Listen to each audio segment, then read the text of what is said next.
Hi, I'm Ricky. I'm here with my sister Nina. Today, we're going to talk about being a millennial, being sober curious, and Jennifer Lopez.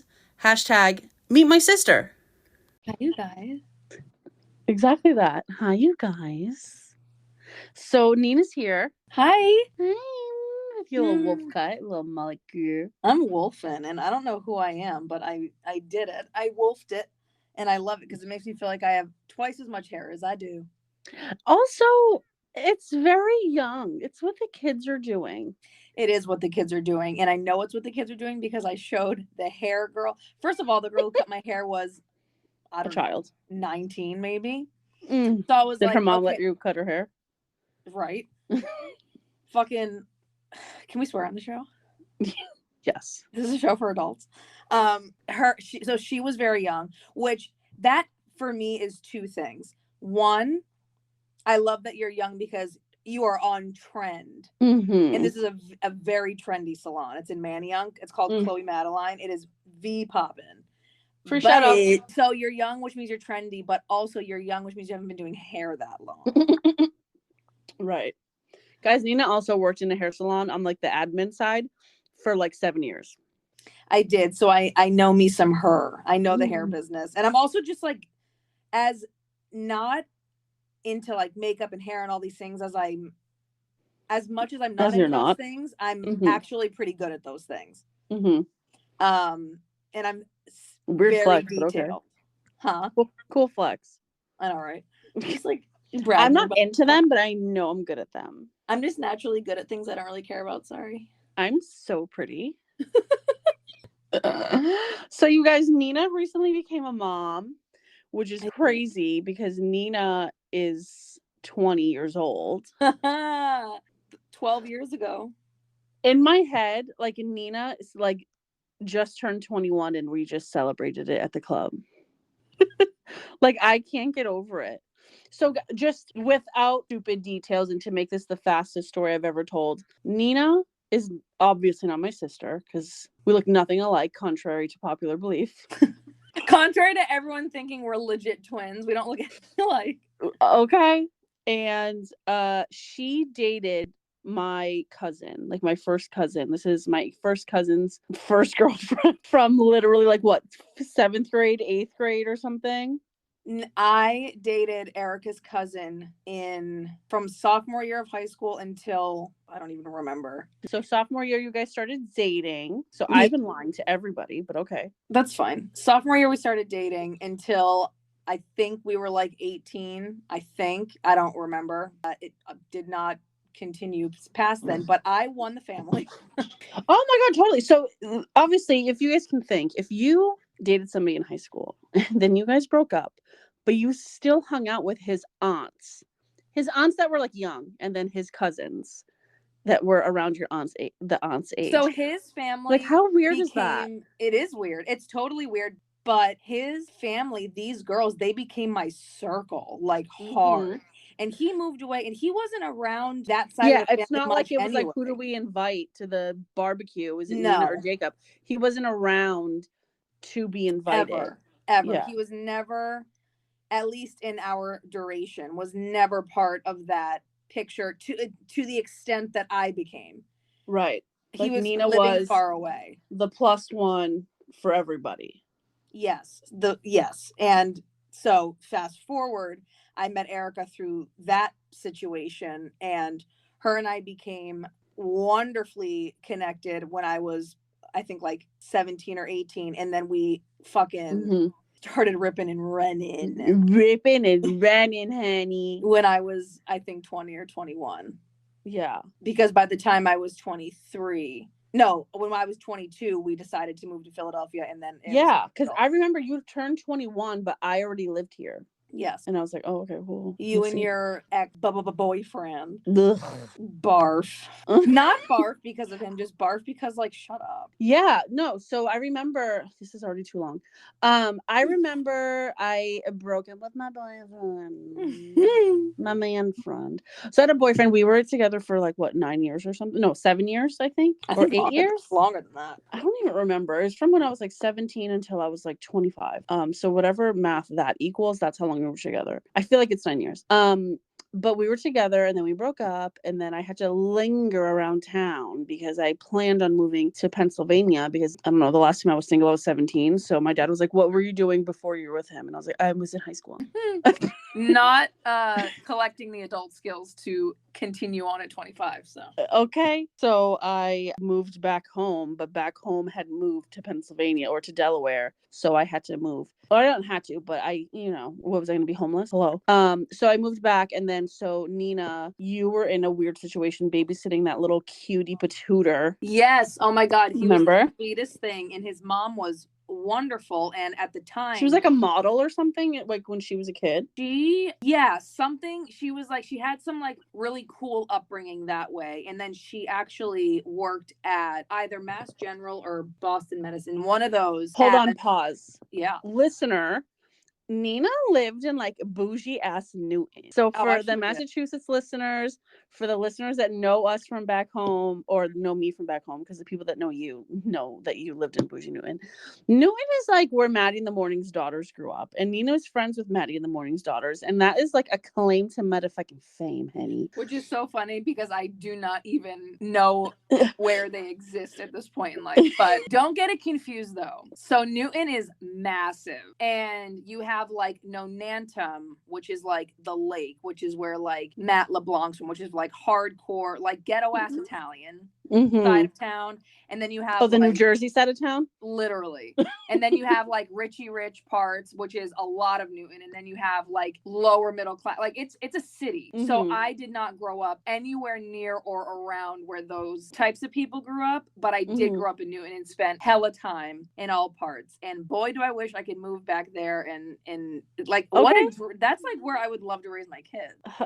That's where literally anyone would love to raise their kids. I remember like it came out like around that time that I realized that you were from Newton, that was like the #1 school district or something like in Massachusetts. And I was like, oh my God, is she smart? Lo and behold. I am smart in things that haven't I was taught in a book. I was about to say something so derogatory about myself, that I'm smart in things that don't matter, which is not true because I'm very smart. I'm not like gonna sit here and break down, math stuff, but I'm not like a fucking Scientologist, but I'm like, I know how to do stuff. I know math. I can balance a checkbook. I am very good at the psychology and emotions of a human situation. Yeah. That's my niche, is that entire deal, and I can cook like a motherfucker. Guys, so you've heard me say the phrase Boundariana on this show before. Oh. Nina is the original Boundariana. Let me tell you something. I spent my whole life, the whole thing, walking around letting anybody do whatever. People pleaser like McGee. I still have to work on it because I'll say yes to things that I fucking hate, which is wild. 2019 rolls around after a landslide of weird life events. And once 2019 hit, I was like, first of all, fuck all yous. First of all, what have I been doing? Second of all, I'm a human. I'm allowed to be like an adult in my own skin. I don't know why I'm like existing for others so much. It's a validation thing. We can get deep into all of these things, which is put a pin in millennial for me to wrap this around to in one sec. 2019 came and I started to get my shit together, and I realized that one of my biggest deals was I did not have any boundaries. Like I didn't set boundaries. I said yes to everything. I did things I didn't want to do because I wanted to please everybody and so whatever. And I started to realize that like I'm allowed to be strong. I'm allowed to say no. I'm allowed to do all these things. So I had to start that. And that's not easy. You think it is, but when you grow up like thinking that you're nothing. Right. Are you kidding? Yeah. So looking for validation from somewhere. Oh my God, validation is a word that like can get fucked, but sure. Fucked for sure. Oh my God, I searched for validation in every corner of the universe for so many years. And I still do it. Everyone still does it, even though they say they don't. Everybody does. But yeah, the awareness, boundaries are heavy. Me and Erica have been on a boundary kick for a long time now because we both had to like shut it down a little bit. Yeah. And even just, I mean, for me, just because I'm a fucking loser, like sometimes the boundary. That's my friend you're talking about. Hey, stop that. I feel like sometimes me putting up a boundary is me just putting an invisible cease and desist. 100%. Like, let me just remove myself because I'm about to get bucky. Mhm. You know what I Yeah. mean? Like, I just, like, I'm not as vocal and I'm not as, no, I'm not doing that. Which you've said to me so many times, like, since Pio was born. And I'm like, fucking bitch, can you not? Which is Don't so fuck- funny you say that, because for me, part of putting a boundary down, there's a wide range of ways to do it, but one of my main ones is to say no without having to explain myself. And not like obviously with you or with people close, like, hey, I can't do this, I'm gonna be doing X, Y, and Z or whatever. But Yeah. I constantly find myself, and I get a little bit stronger every time I do it. I find Mhm. myself in a text whenever I'm texting or emailing and saying no to something. Yeah, you know, you 100% like give a whole thing, and it's I just give a like, whole and I can thing. feel that, like, at the end of it, you're like, that's okay, right? 100%. And I just ignore it. I'm like, she'll figure it out. Oh, Exactly. Which is good, because I need that. And I used to confuse that with you or someone being angry. mm-hmm. And that made it really hard for me to get past that. But now I don't care. Yeah. I've gotten to the point now where I don't care, because I've come to the point where even though in the minute that it happens, I get worried and I'm like, why are they mad? Oh my God. Immediately I'm like, at the end of the day, I know I didn't do anything. So if saying no is going to make someone mad at me, then we have a deeper conversation that needs to be had. Yeah. I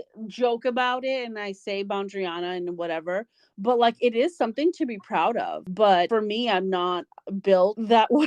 And I feel like at the other side of it, I'm like, what do I get invited to that I say no to? You know what I mean? Or like whatever, like putting up a boundary is. And like at work, I'm not Bondriana at all, mate. At all. I think the way that you implement boundaries for yourself is not the average, because you are very strong willed and you are very, at least since I've known you, which at this point has been almost 15 years, Mm-hmm. and a strong 15 years. Not like I've known this girl. This is like That's a so weird because I'm only hardcore. 25.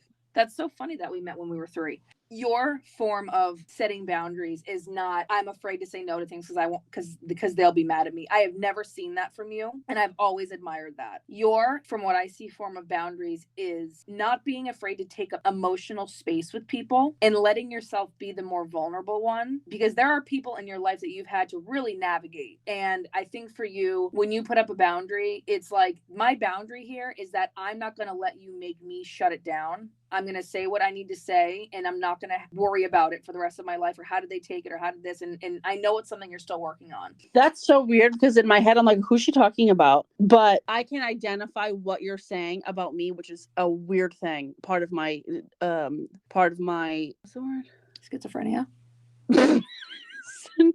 Imposter syndrome. Part of my imposter syndrome is that nobody knows anything about me because nobody gives a shit, because nobody puts enough thought into something that is about me. So there's that. And everything that you're saying, I relate to. Like when I worked at the store, I had to be tough. Yes. With the line of work that I was in, because I was in financing with like scummy kind of people, and like just my coworkers, and having to just say what the fuck it is, what it ain't type of thing. So what you're saying, I relate it to my work life, but I don't relate it to my personal life, just because I block all of those things out due to trauma. You're like, no, they happen. I just can't tell you when, where, or how. Not a once. No, So real quick. Yes. So like origin story, but not origin story, because I don't want that to be my claim to fucking anything. So I broke up with a boy, and I was in town for a couple months after that because I couldn't move quite yet, because it doesn't matter. I couldn't move to Delaware yet because it doesn't matter. And then I also had a wedding, so I wanted to like stay in town for that, so I didn't have to go to and fro. But let me tell you, that summer, bitch, the ripping and running. So I was referring to it recently as like that was in our Snooki and JWoww era. Erica, especially at that time, but even forever, Erica is the JWoww to my Snooki and vice versa. And it works out that way because I'm shorter and drunker, but also because Erica is wiser, and she had to lead my ship in certain moments because I was ripping and running in the wrong direction. And I'll fight. So Erica and I had such a Snooki and JWoww thing. And it's so fun because it still stands. And we moved to West Philly, and we lived in the cutest little ghetto apartment with fantastic parking Yeah. because there was nothing across the street to compete with the street parking. No, definitely not. I think about that all the time. I would never live anywhere that wasn't a fucking dead end on one side. Honestly. 47th and Chestnut. Oh my God, we tore it up. And we like, it was such a crazy time. It was that on its own would take up this entire podcast. Yeah. No, so we were in West Philly. It was fun. It was a rocky start. It was a rocky start for sure. Yeah. Oh, we can talk about how you met Lisandro. Oh my God. That was, yes. And I will. Oh, and Becky ties make into that that quick. too. Becky does tie into that. This is so funny. I Yeah. met my husband. I will make this quick. I met my now husband. I came down to, so rewind. Erica was living in Delaware in Claymont. I, at the time, was in Boston. I was in yoga school or right before yoga school. And I had a very chaotic summer that summer. It was fun. It was the tail end of like big time party days in Boston. And I was burning myself out on the party bus for sure. So I had a wild night out. I remember it was gay night at the House of Blues. It was fun. It was whatever. But I woke up the next day and I was not happy. I was just like, this is not fulfilling. I didn't know any of this. Girl, this is the rated G version. Stepmoms After Dark. Literally. Coming right up. Stepmoms After Dark, when featuring the 195 cocktails I had that night. Because I was drinking like it was the end of the world. I woke up the next day. It was a Sunday. I was just fed up with my life. And I texted Erica and I said, I'm getting on a bus and coming to Delaware. And she was like, okay. So she picked me up, I think, in New Jersey. Oh my God. It was so stupid. Me and Andrea. Literally. Instead of taking the bus all the way to Delaware, which there is ones that do that, Plenty. We were like, oh, it'll be cheaper. We'll just pick you up in Newark, New Jersey, which is only 2 hours from where we live. Literally. So we drove to New Jersey, but like we stopped at all the Portuguese places on the way, so it was fine. It was fun. And we went to a diner when they picked me up. It was late at night. Yeah. And I was just like emotionally distraught and needed to get away and separate myself from what was happening in my life in Boston. And I say distraught, I was fine. I just was like over it and needed a breather. And it wasn't anything serious. It was just, I needed to like think about what was my next move in life. I don't know what I'm doing. I feel like I'm fucking useless. Like, let's figure it out. So I went to Delaware. It was so peaceful. Claymont, Delaware. So cute, so calm. I was with just like with my family again. One of my two wonderful families. And it was me and Erica's mom and Erica's older brother, Josh, and her dad. And I adore all of them so much. I've known them as long as I've known Erica. And they're literally like family to me. They always have been. So spending a weekend with them, I was like, I think I should live here. And we just like laughed about that and like, I guess subconsciously planted that little seed. And then a handful of months later, Erica and I were like, why don't we move to Philly? Because Erica wanted to get out of Delaware and like do her own thing. I wanted to get out of not even get out of Delaware. I just wanted to move. I wanted to, because I lived with my parents and I had not lived with them for like from turning 18 or 19 to 25. Almost 26. And so it was just like, I'm not supposed to be living with my parents. No. I'm 25 years old. This is crazy. Yeah. And I was at the time living with my mom as well. And and Boston is so unaffordable unless you're a billionaire. So Erica and I just mutually were like, well, why don't we move to Philly? Yeah. And I remember you were supposed to, with the family that you were babysitting for, they kept dangling that they were moving back to New York City. Yes. They were like there.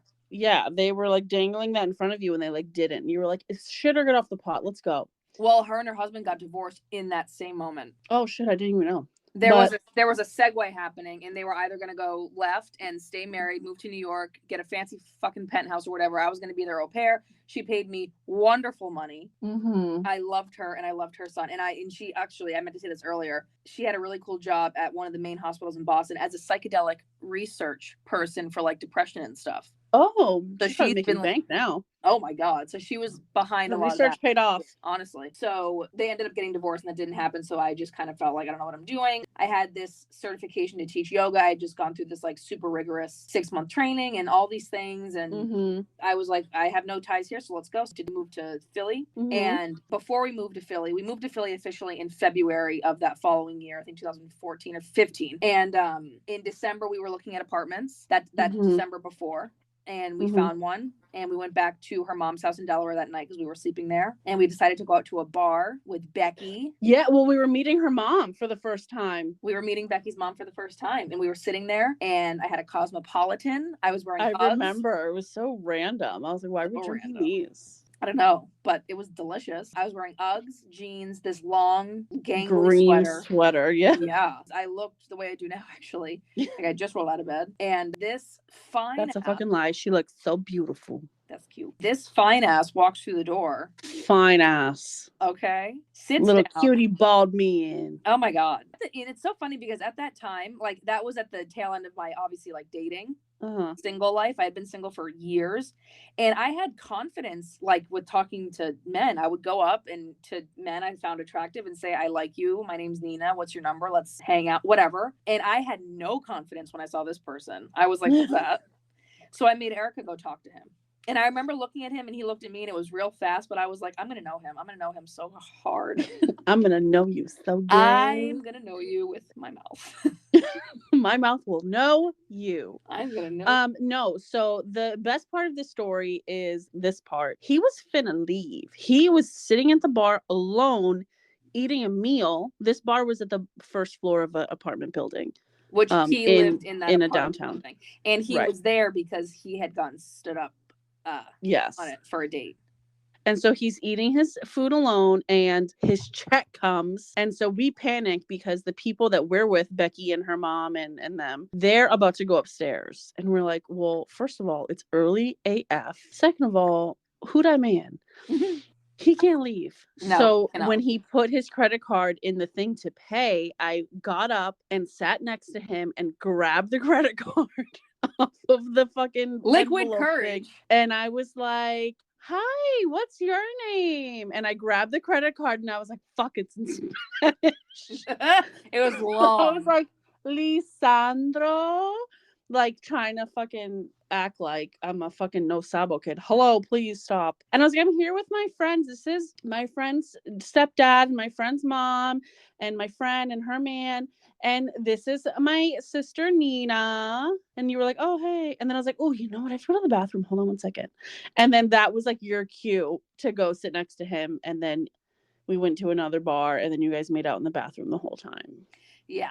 So we met, we sat down. I was like, what's your deal? I played a joke and told him I had 3 daughters, which I certainly did not. And you probably told him your name was Star because we told everybody your name was Star. Star with 2 R's. Yeah, I did. I was Veronica. So weird. I would do it at Starbucks all the time. And then the guy on the other side of me at the bar was being bizarre. And I was like, actually, my boyfriend's right here, like pretending this gorgeous Puerto Rican man that I had just met was already my boyfriend, and he went along with it immediately, no questions asked. And I was like, oh, you're cool. What a meet cute. I never knew that because I was obviously in the bathroom.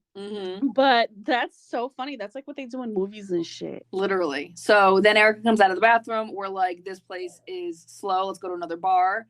And we went to another bar, Duffers, and had a and we have to go to Pennsylvania because Pennsylvania's open later. Yes. That's what Delawareans do. You have to leave your bar at 1, but you go to the next bar because you can stay there till 2. That's right. You just got to cross the state line. Yes. So that's what we did. And the rest is history. Now we're married and we have a kid. Oh my God, I fucking died. That's my favorite story.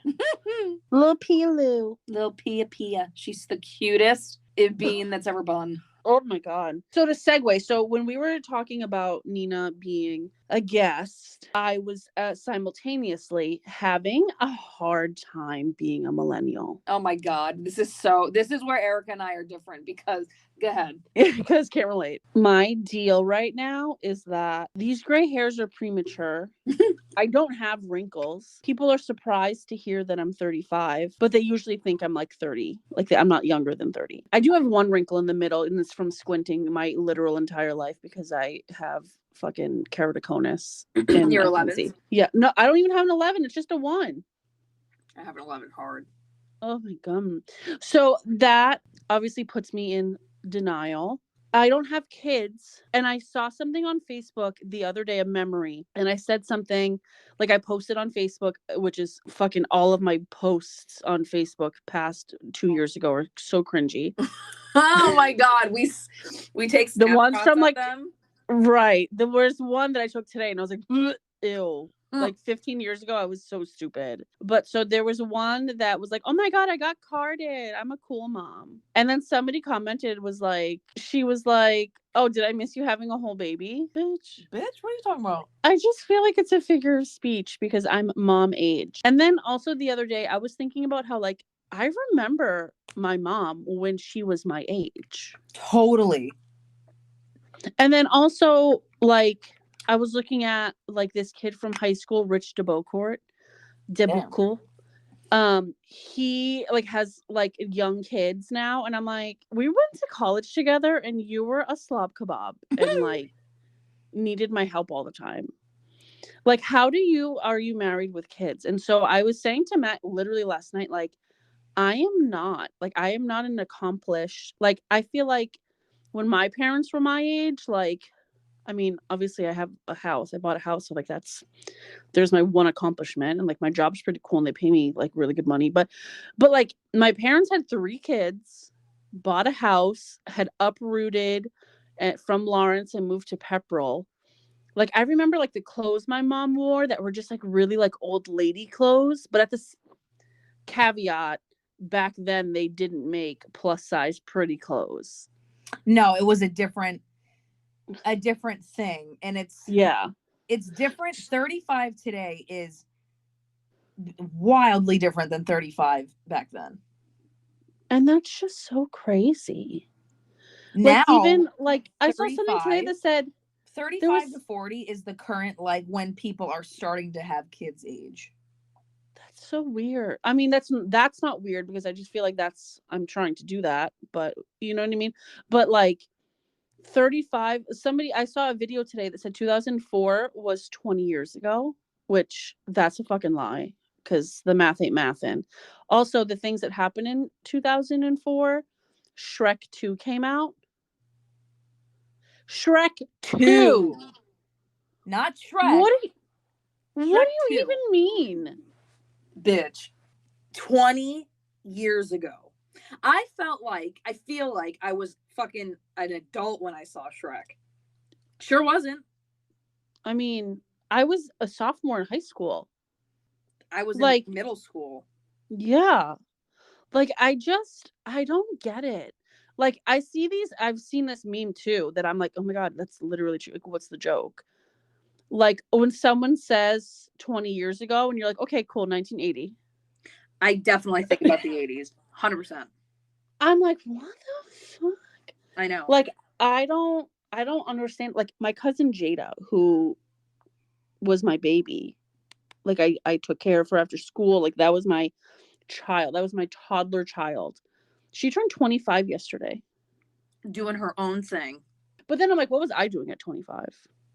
Like I was leaving a long-term relationship where we had a house together and it's starting my life over again. But it's just like I feel like I did adulting for a really long time. Yeah, is that what it is? That I'm like, no, I'm actually a kid. I just did I had some minor accomplishments along the way. You have been doing adult things you owned a home when we were all like fucking figuring out how to drive. Well, that just means I'm older than you. No, that means you were just like doing big things at a young age. Yeah, it's weird. It's not like when I see like Vinny and Becky's kid, I'm like, no, he's gonna think I'm cool. He's 20. I'm right, like, oh, we know the same things you do. No, we don't. No, the fuck I don't. You think that, and then you talk, not specifically to Vinny and Becky's kid because their kid is a doll, but 20-year-olds hate you. Not hate you. I hate them. Don't want to be around. Yeah, like I have one cousin. Her name is Yasmin. I'm pretty sure she thinks I'm the most annoying person like to exist. Probably. Like even Stacy. I have a niece on Matt's side, Stacy, who like she's like my little cutie patooter. I know that like I'm like silly and I like being silly and that's my personality. Like that's the first thing that I think of to say when someone says, "What's your personality?" I'm very silly. And I think that she thinks I'm so cringy. And like that hurts my heart because I'm like, which is so funny because this ties into this is where Erica and I are different. I love getting older. Love. I am a millennial, like hardcore millennial. I'm 91, bitch. I am a millennial. And I fucking hate Gen Z. No offense. They're so annoying. I feel like I hate Gen Z, but I Gen just want to be one. I have little Gen Z people that I adore. Obviously, Nyla, Alina. Like, I have my little Gen Z people. My child is a Gen whatever. Alpha. Literally, she's 4 months old. Real quick, not to get too deep. That, for me, I don't have a fear of getting older, because younger Nina, I went through so many phases of like the whole people pleasing thing to then going into partying way too hard and like just trying to figure myself out and running around and being whatever. So once my life calmed down and I shut down the nonsense, I was like, this is where it's at. The quiet coffee in the morning, like this is where it's at. Who wants a hangover? So like I would see like 40-year-olds or 50-year-olds or even 60-year-olds, because nowadays 65 is the new 43. Yeah, like that's the other thing. Like J-Lo is like my mom's age. J-Lo can suck it. And that hurts me to say. What? Okay, let me. Okay, Nina the super fan. I'm telling. Let me tell you something. I have the deepest love for Jenny from the block. I do. She was my. So whatever this new bitch is doing. She was my everything on the sick. Like, just if you had my love, that Jennifer Lopez was my everything. I remember being 4, 5, 6 years old when I was living in Florida. I lived in Florida for a very short period of time when I was very little. Boston, Florida, back to Boston in a hot sec. And I would listen to like her first stuff, and I was so little, and I loved, oh my God, I would like fawn over her. And almost 30 years later, and I we don't have to open the can of worms about her current thing, but she has such a legacy. It's like, girl, stop, calm down. Like, you will never not be relevant. You don't have to do what you're doing. Did you see her on SNL? I did not. Oh my God, so dramatic. It was very Jennifer Lopez. She had on this gown that looked like roses that was off the shoulder, and it looked like a fucking quilt, bro. And then there was a slit. Obviously, there was a slit as Jennifer Lopez, and she was she was obviously on some kind of a pedestal, and then like the LOL. And then she had to have had like a step or something, but like it was being covered up by the fucking fleece like the blanket of gown that was rosette, and she had her leg posed, and Matt was like, she has to have a fake leg. Like, she could be standing straight, and they just posed this leg in the slit of this dress, because it is impossible for this entire performance she has this leg posed like that. Imagine, listen, I don't have a fucking 50 million person fan base, so I'm just talking shit. Imagine caring that much about how you look after having a 30+ year legacy under your belt. Come on. Girl, you could walk outside in a Glad bag without having showered for 6 years and still run the block. Shut this down. Knock it off. Yeah, it was you had a lot. Your skincare thing, which who fucking cares? The Dalola cocktail thing, which, let me tell you something. She's just trying to make $1, and I'm here for it. No, I get it, but you don't need. I mean, listen, I don't know her bills. I'm not trying to count her money. All I'm saying is, I feel like she has endless dollars. It's not like she got married and she's like, well, we better pinch our pennies now. Like, there's. You know what I mean? Let me keep getting endorsements. Honestly. But honestly, like, maybe she's also like, she probably has a lot of people on her payroll. Oh, like, I am so not trying to like come at her for like being I know. I just like, I'm just thinking about like that Taraji. This girl has a cocktail and is not a drinker. Why do people do this? You're out here promoting this thing, you don't fucking drink. And apparently I did see, and it's so funny, I did see that someone said that she now occasionally enjoys a cocktail or whatever, which I'm sure is just par for the course of trying to sell a pre-made cocktail. Fine. But like, you don't drink. Right. This is like someone selling a cigarette. You don't smoke. Try this vape. It tastes like J-Lo. I was watching Real Housewives of Beverly Hills earlier today, and one of them has 2 kids. She's a stay-at-home mom, obviously, and has 4 nannies, 2 nannies a kid. Who? Season 1, Camille. Oh, yeah, Camille Grammer. She's a fucking idiot. I was thinking I like her now. Season 1, I was like, what are you, Danielle Staub? Yeah, no, she was definitely, like, they brought her in to be a Caddy McCatterson, for sure. Yeah, and she did not want to continue with that. And I love that about her, because she calmed way down. In Season 2, she was a different person. Well, you have to remember that was during her divorce. Yes, her divorce. Very public, very very messy, very on every ring cover, fucking everything. I remember driving like to and fro from work in Billerica and hearing it on the radio and like, oh my God, I cannot wait to watch this episode. Yeah. Also, since you're watching Beverly Hills, you can know that according to me, or according to how I thought of the name of my dog, was Taylor Armstrong's tea party for her baby. What's the dog's name? No, Taylor Armstrong's daughter. Kennedy? Kennedy. That's Yeah. right. Oh my God. Funny. How about her? Yikes. Oh, Hello. But no, I kept that name in my back pocket and I said it to Matt and he was like the dead Kennedys. And I was like, Not at all, but yep.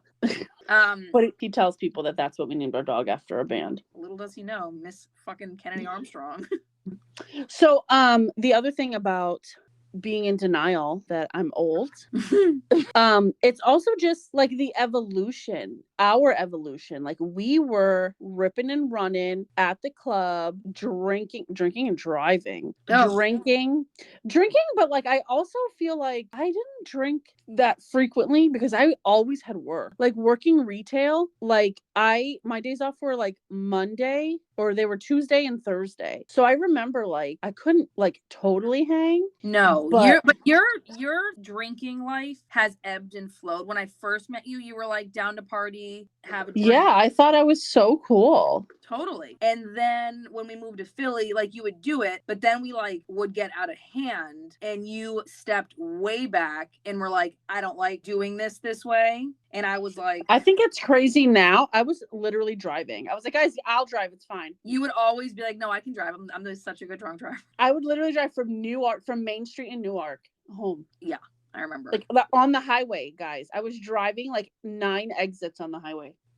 I can't even, but I also feel like I wasn't like, yes, I was drunk. Buzz driving is still drunk driving, but I wasn't like 10 shots. Like I wasn't. Oh my God, no, Erica, over. I was just like a giggle because like I don't say this on the show for the people who don't know me, for our India listener and our there's a new one like Romania or something listener. I'm a big girl. So having 3 beers and 3 shots, and after I just ate a plate of wings and probably some French fries or nachos, like, it's not the big of a deal. Like for someone else, yeah, maybe. But for me, it wasn't. I was like, okay, cool. I just fucking ate bread. Bye. Yeah. Like you were never like blackout. Yeah.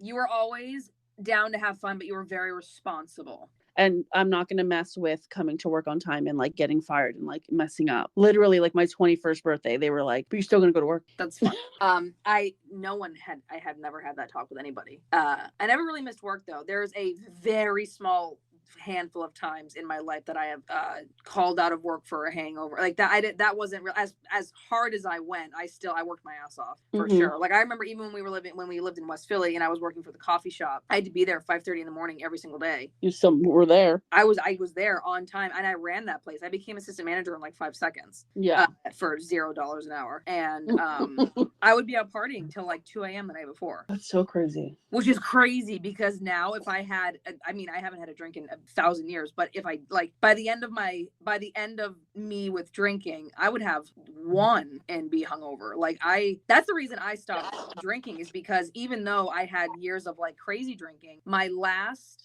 2.5 to 3 years of my alcohol life were very much more controlled and much more normal and not crazy. Like they were just like your average person drinking for the most part. Yeah, it wasn't like abuse. No, oh my God, no. I kicked that habit to the curb, or I shouldn't say habit, but I cleaned up the way that I was drinking and was able to enjoy responsibly. And even then it was hangovers, and it didn't matter. And I always say this, it didn't matter if I had 2 or 20. I felt like hell the next day. So I was over it, and I was like, you know what, this is stupid. I'm done drinking. Like it's getting in the way of like just like little things, like not big stuff, but for me, like if my like stomach hurt in the morning, well then it's getting in the way of me getting my breakfast in, or it's getting in the way of my workout. And everyone's always like, oh my God, drunk Nina, come on, you're so fun. And I'm like, yeah, but you didn't have to deal with the aftermath.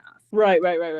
Nina's you guys, she's very like health conscious, I would say. Yeah. You're very much into nutrition, which is her newest, I don't want to say your newest passion, like if like they come up, but she went to school for holistic medicine and nutrition. And so like that's Nina's avenue now. Like Nina, she did the yoga she was at the salon for a while and learned about business there, but now she's on this like nutrition. She's always been on a nutrition journey since I've met you. It's finally just cultivated into something for sure that's gonna be the word, it makes money. Fruitful. Nutrition, fruit, get it, laugh, ha ha, funny. Yes, I turned my love for health and nutrition into something tangible, and yeah, it was hard. I was just riding this line of like, I wanted the best of both worlds. I love the party, I love and don't get me wrong, the party never ends, the drinking ends, but the drinking ends, but having a good time and fucking and being with people and like having fun. Oh my God, I'm never not gonna party. Literally. And like, I'm at the point now that like my job is so controlled and like safe. I'll party every day of the week. Okay. I come home at 5. Who wants to go to get drinks at 5:30? Let's get a half hour of happy hour in. Appetizers, not drinks. You know what I mean? Yeah. The party goes on. The party lives on. That's being human and enjoying and all these things. But I rode this line of wanting the best of both worlds in extreme ways. I was training to be a bodybuilder while also wanting to like have drinks with my husband after work like every day. You know what I mean? Like it was this constant like, well, I want to hang out after work and have fun and like have a little cigarette, have a drink, whatever. But then the next morning I have to get up at 5 and do an hour and a half of cardio, go to the gym for another 2, like, and it just, the two do not marry ever. Well, so that's good that you started doing that competition and training, because was that what gave you the clarity to be like, I can't do both? What gave me the clarity to do, so I had to stop drinking especially for the last like chunk of that training, because you're in overdrive by the end of that before showtime. But obviously when the show was over, I was like, okay, I want my normal life back. Like that was crazy. This was very extreme. Bodybuilding is a beast. So I wanted to have some normalcy again. So I went back to like my normal, like, you know, having drinks with Lee, hanging out, whatever, still working out, still doing my thing. And the show was in April. So through the summer, blah, blah, blah. And that was 2021. In the summer of that year, a few months after the show, just life was, you know, back to normal. I was super hungover one day. Lee was driving. We were going to an archery lesson actually for his birthday. And I had an earth-shattering panic attack. And because I was hungover, it felt so much more intense because you're dehydrated and you're exhausted and all these things. So I just was like, you know what? Even if I was going to have a horrible panic attack that day, had I not been hungover, it would have been much more manageable and not as scary and all these things. And I'm still dealing with the effects of that panic attack years later, because it's you know, it's morphed itself into whatever.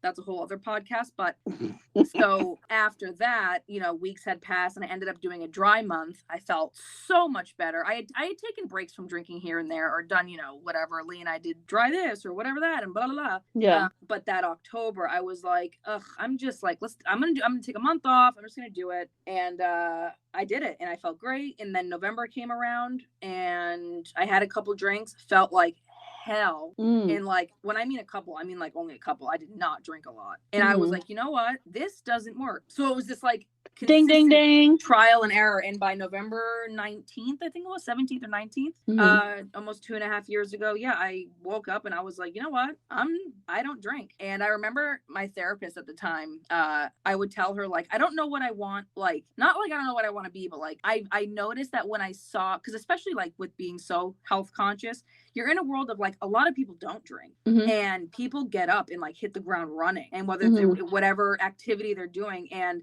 people aren't slowed down in that world because of a fucking hangover. Like that's a weak ass excuse. So I was around that also all the time. And I would feel like such an ass when I was like, oh, I'm not on my best game today at the gym because I was drinking the night before. It's like, ew, what are you doing? Or I would see women who at one point were drinkers and just would like, you know, go out and get drunk or whatever. And then now they don't drink. And I was like, I realized that I was so drawn to that. Like, I didn't care about people who would like have a glass of wine here and there. Like, I didn't care about any of that. What I realized that I was so attracted to was especially women who were like, no, I don't drink. That shit's gross. And I was like, it is gross. It's gross because it gets in the way for me of what I'm doing. I don't think drinking's gross. I don't have a problem with drinking or people. I don't care about that. But for me, I was like, it does make me feel gross. Why am I doing this gross thing? Because I feel way better when I'm not doing it. And when I'm doing the active stuff, that's what really fills me. Alcohol doesn't do shit. So that I shut it down because it was dumb. So expensive. And I'm so fucking cheap. Huh? It is expensive. Like I just Like when I drank, it's when people were paying for it. Mm-hmm. And that like, or when it's free, you know what I mean? But then even I was talking about it today with Becky because we're talking about going on a cruise. Like even in Jamaica, I didn't drink a lot because it was first of all, it was not top shelf. And it was just like these like sugar drinks. And I was just like so conscious of it. And I was like, I don't want to drink fucking juice. I'm going to drink juice. Can you open that pineapple for me, please? Thanks. And then just the thought of having to pay extra on the cruise to like have unlimited drinks. I'm like, oh, so I can have like 2 drinks a day because, and like while I haven't been dehydrated, like I know like the time that I did get so drunk at Becky's house for Labor Day weekend one time, or it wasn't even Labor Day weekend. It was just like September and it was like the weekend before like an important thing. This is Erica's one time that she's been hungover in her life. But I wasn't hungover. Like I threw up because I was in the car and I like Vince just kept, I would finish a drink and like in my head I'd be like, oh, okay, like my stomach is full. I don't want to drink anymore. But then he would like give me like another opened like whatever the drinks that people, the seltzer things. Mm-hmm. The Truly, and I'd be like, well, it's open. I don't want to be wasteful because I have that fucking trauma of you have to finish all your food and don't be wasteful. You know, I'm not going to be wasteful. I'm going to be wasted. Right. And like, I just kept drinking it. And then when Matt was like, we need to go, I was like, that I know that's a bad idea because I'm dizzy. And I just threw all the way up in the car. But the next day, like my feet hurt, which is like a thing that happens when I'm dehydrated. Mm-hmm. Like I can feel like the pain thing, my pain points like much more. I didn't have a headache. I wasn't throwing up. It wasn't like, oh my God, loud noises. It was just like the discomfort of feeling dehydrated. Yes. Which I'm dehydrated like 3 days out of 7. So like, I know this feeling. You're like, oh, I've been here before. This is fine. Literally, this is a Tuesday where I was too busy to literally drink water while I was working. It's fine. I envy that is the only consequence you've ever felt from drinking because my hangovers, bitch, I wish my hangovers had been, oh my God, it's too bright in here. Can you guys be quiet? Oh my God, it's so loud. My hangovers were like gut-wrenching anxiety and like, oh my God, oh no, who hates me? Hello, what? Like, what's that called? Hangxiety? That's what Nana calls it. I could do an entire series on anxiety. And Nana and I have very similar hangovers. And we've talked about this. Like we would turn our phones off when we would drink because we would be terrified that like, oh my God, did I call someone and not remember? Like, which of course never happened. It was also stupid. But your anxiety the next day is like, oh my God, what if you went outside butt naked and ran someone over? It's like, what are you talking about? I was asleep. So your mind just like plays these like crazy tricks. When I say my hangovers were nothing to play with, like, yeah, it wasn't just like, oh, I feel so nauseous. Bitch, I wish I was just nauseous. Are you kidding? I would like question my existence. When I had a Ring camera on my door, I would go back. If like I had a drinking night with Lee, I would go back and like see how many times we came out of the house. Because I'd have these like intrusive thoughts of like, what if I went up to 4th Street and someone put heroin on my hair? You're crazy, dog. I'm crazy. So this was fun. I gotta go watch TV. I'm watching Traitors, and it's literally the best competition TV show. It gives me so much adrenaline. Wild. I just actually earlier today listened to, what was that? Oh, the podcast? Yeah. Oh, did you watch that? That's the title, right? What are you watching? No, did you watch that? Oh, did you watch that? Sorry. Hold on. Just put a pin. Listener, there are so many of my staple reggy deggy shows that I did not mention, and I'm wildly disappointed in the list of TV shows that I told you about. I agree. I didn't mention Kardashians. Literally. Yes, all of the Real Housewives. Kardashians, I don't watch it like, oh, the new episode came out. I don't even know what day it comes out. I watch like 3 or 4 at a time. I'm pretty sure I'm caught up. Mm-hmm. Jersey Shore. Oh my God, yeah. Yeah. Okay. She missed the chunk of like the shows that made her. What are the shows that made me? Hold on, go tell me. Jersey Shore. Jersey Shore is my show. Are you kidding? Literally. Thank you. Sorry, real quick. When I was listening to that episode, every show you named, I'm like, nope, never watched that. Haven't watched that. I don't know what that is. Never heard of it. These law shows, I don't get it. Listen, I'm new to it too. I watch it because there aren't a lot of shows I can watch with Matt because I'm watching the reality TV shows and those are my passion. But Matt doesn't GAF. So it's like the compromise. So I watch it, but like I could delete it from my life tomorrow. Could I delete any show on Bravo from my life? No. Right. The answer is no. I feel like Law and Order, Criminal Minds, all these things I have seen in my lifetime, obviously here and there, pieces of episodes of these shows. Every single thing is the same. That's not true. Not every story. Don't get me confused. Not every story. Don't get twisted. Don't get twisted. Not every episode of every story of the episode is the same, but like the same music, the same thing, the same, like all of a sudden this is happening. Oh no, then we gotta go. Like it's all the same thing all the time. And but I also like I'm not like those shows. A lot of them give me anxiety. Like I'm the fact that they're heavy. Oh my god, I don't watch heavy stuff. Like it's rare. Yeah. I am a faithful Food Network. Yeah. I am Food Network all day long. I am David Attenborough nature shows all day long. I am Explore Your Mind shows. Oh my god, you and Guy, hold on, because Nina's like identity is that when she would go to bed, she would plug in her laptop, put on Guy Fieri, Diners, Drive-Ins, and Dives. That was her go-to-sleep show. I am 15 seconds away from getting a Guy Fieri tattoo. Are you kidding? So I go hard for Food Network, British Bake Off. I am like, it is my religion. Yeah, any like show that explores minds and health. There's some, I mean, listen, Housewives of New Jersey. The Blue Zone show you really like? Yes. Housewives of New Jersey I have a trauma bond with, and I will never not watch it. Yeah. That's really the only Housewives I've gotten into, except right now I'm heavily into Beverly Hills. And the new season of New York that just aired last summer, I super love. Yeah, the revamp is incredible. But I love Family Guy. I could not disagree more with Becky on South Park. I fucking hate South Park. But I love you, Becky. I love you, Becky. I know we have to wrap it up, but I'm having my last bit of fun right now because I have to go back to being a mom in 5 seconds. So that my kid is awesome, but my back hurts. I'm not gonna lie. Thank you for joining. Thank you for having me. I've been secretly waiting for you to ask me because I love chit-chatting it up with you.